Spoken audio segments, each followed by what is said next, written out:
Let me get it right perfectly. Oh, okay. Good job, Mikey. All right. It is a Woman Wednesday. We kicked it off as we always do with Zen Sam's. Kicking it through the first hour right here. Before we get to my buddy Joe Hagan, Dow Jones down 30, hovering right at that 31,000 mark. And Bitcoin up 900 on the day at 34,845. Looking good. Overstock down a buck. InvestView still in a range like what we spoke about this morning, about 18 cents. And now, as we are every week, we're joined by my buddy Joe Hagan, CEO of Wealth Colony, Wall Street veteran, and fellow shareholder with me and others in InvestView. Hey, Joey, how are you today? I am doing well, thank you. That's good to hear. And from what I understand, you have a guest with you as well, or zoomed in with us. I, I don't see her zoomed in. I know she's been traveling all over the country. Do you have her there or no? Courtney? I do not believe Courtney is in the Zoom room yet. If you sent We are. if you sent her the information, I'm sure she will. If she does, we'll zip her right in.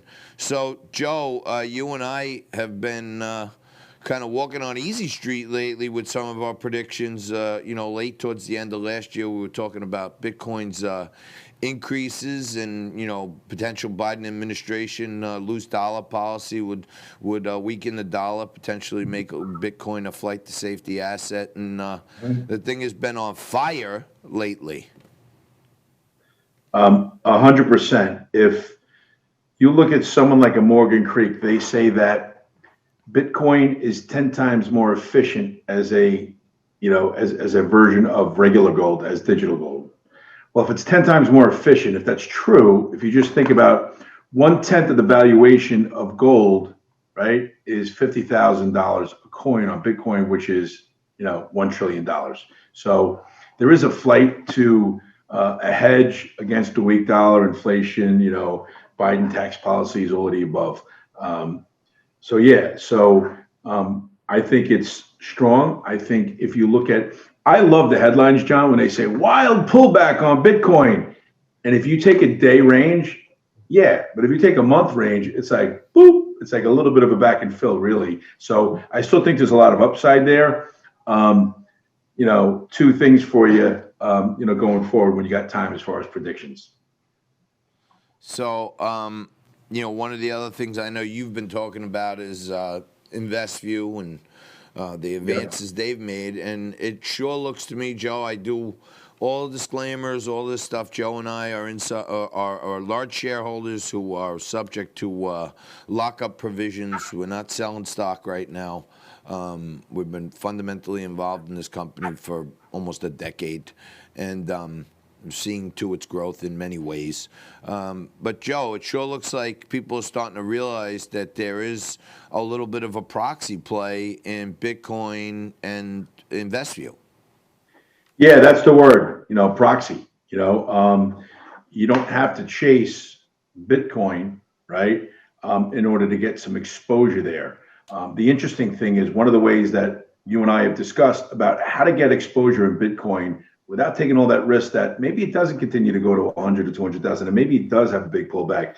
Well, if you're worried about that, it's really interesting. The InvestView preferred offering we've been talking about, while it's still available, is better now than it's ever been because you're still getting 13%. You still have your risk mitigated because you've got a bunch of interest for 3 years in escrow, but that additional upside you get and there's no minimums, but that additional upside that you get comes without additional risk.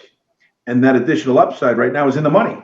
I mean, when it was 2 cents and 5 cents, it wasn't in the money. At 15, 20 cents, we're in the money. So it's a smarter deal now to get some exposure on Bitcoin. So, and even at 20 cents, it's not even close to catching up to, Riot or Mara or, the other one, Clean Spark, any of the other Bitcoin plays. So I think InvestView, as you know, is in a great place right now.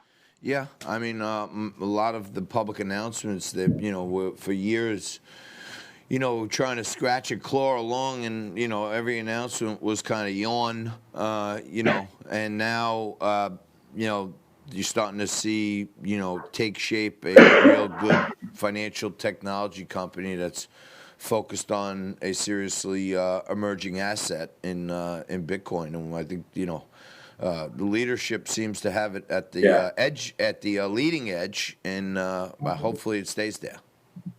Yeah, 100%. I was going to say, it doesn't hurt that 3/5 of the board now are proven fintech, pioneers, investors that are, taking the competence level to a whole nother, place.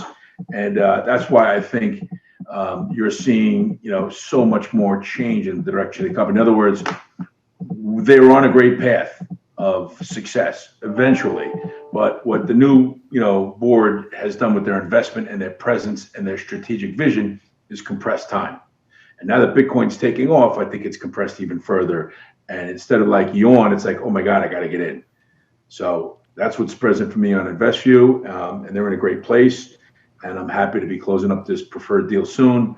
But it's a great deal, like I said, at 13%. Where else are you getting that return? Right. You just start there.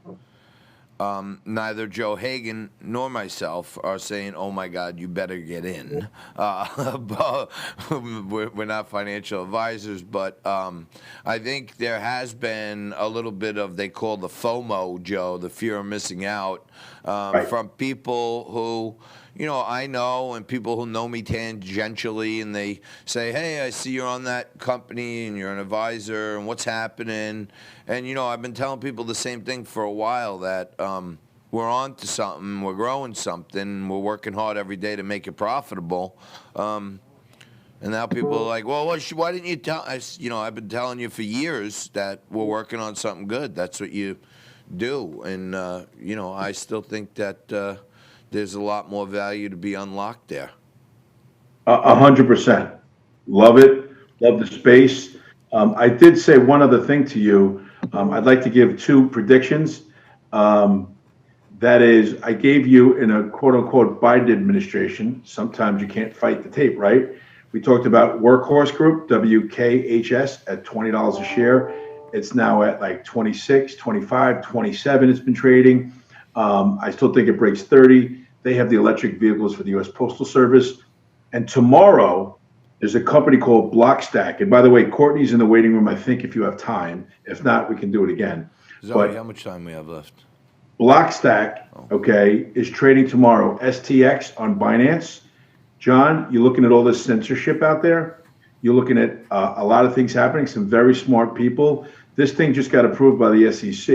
It was the first SEC approved ICO, and now they got approval to be non-regulated as a token. What does that mean? You could actually build an app, build a company. You could vote. You could build a company, anything, commerce, banking, on Bitcoin, and be decentralized and not be beholden to Google or Facebook or Amazon or Twitter or any of them.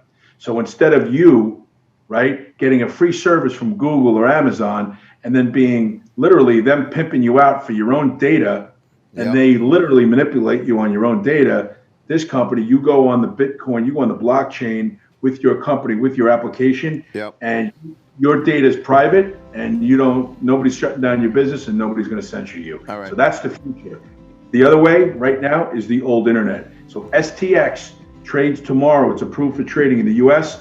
It's between 40 and 50 cents a coin.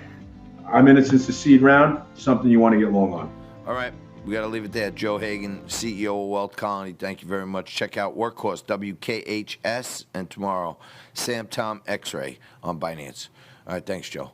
All right. Quick break. Back after this.